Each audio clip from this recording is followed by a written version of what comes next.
Assalamu alaikum students. Bismillahirrahmanirrahim. Content information subject biology grade 9 unit number 6 enzymes. Topic also enzymes. Objectives are metabolism, anabolism, catabolism. Enzymes, activation energy, intracellular enzyme and extracellular enzymes.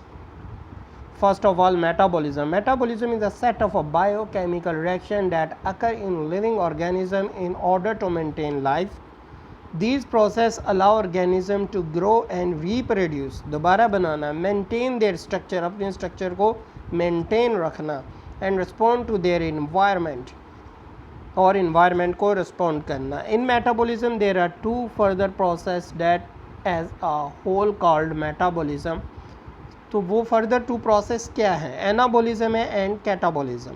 So anabolism include the biochemical reaction in which larger molecule are synthesised just like as shown in the diagram. Smaller molecule combine and become a greater molecule, larger molecule. Catabolism includes a biochemical reaction in which a larger molecule are broken down. It's a reciprocal of a anabolism.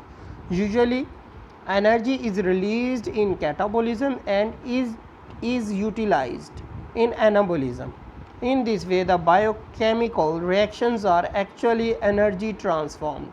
इससे energy transfer होती है.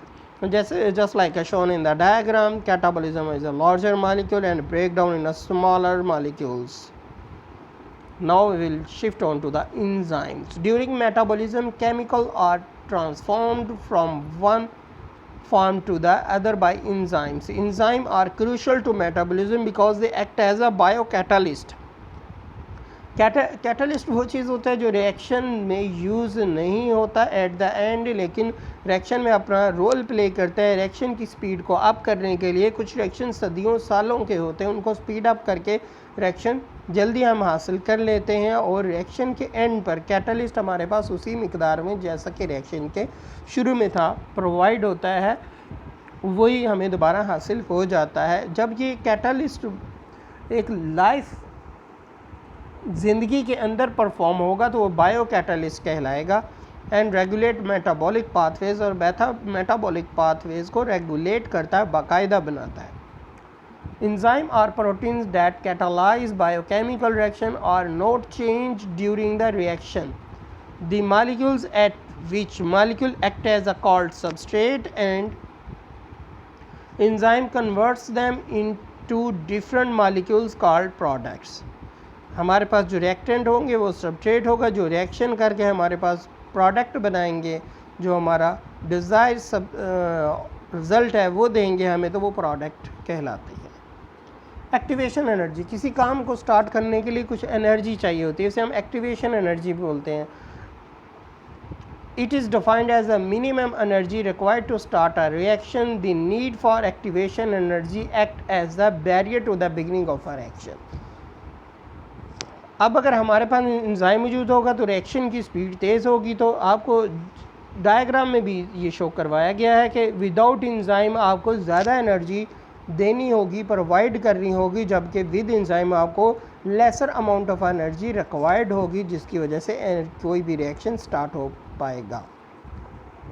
Intracellular enzyme and extracellular enzyme. Intracellular enzyme, enzyme of a glycolysis.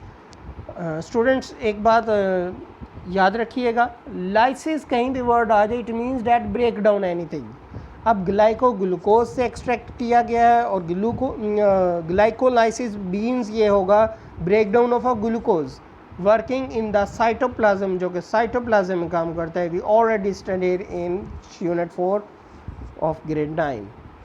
And extracellular enzyme, pepsin enzyme working in the stomach cavity, ये digestive system को support करने के लिए काम करता है.